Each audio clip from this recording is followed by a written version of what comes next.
গালিগালাজ কি শুধুমাত্র অশ্লীল ভাষায় কাউকে কিছু বললেই সেটা গালিগালাজ হয় এরকম না। অশ্লীল ভাষা ছাড়াও গালিগালাজ আছে। যেমন আপনি যদি কাউকে তার নামের বিকৃতি করে ডাকাডাকি করেন, কাউকে আপনি তিরস্কার করেন, কাউকে আপনি মন্দ নামে ডাকেন, তাহলে এগুলো হচ্ছে গালিগালাজের অন্তর্ভুক্ত।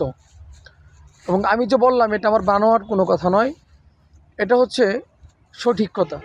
আপনি প্রয়োজনে স্টাডি করতে পারেন বিশ্বনবী সাল্লাল্লাহু আলাইহি সাল্লাম কী বলেছেন, ধর্ম কি বলে, এগুলো স্টাডি করে আপনি যাচাই করতে পারেন। আর কাউকে গালিগালাজ করাটা কতটুকু ভালো কাজ এটা নিশ্চয়ই সবার জানা আছে, কেউ মানুক আর না মানুক।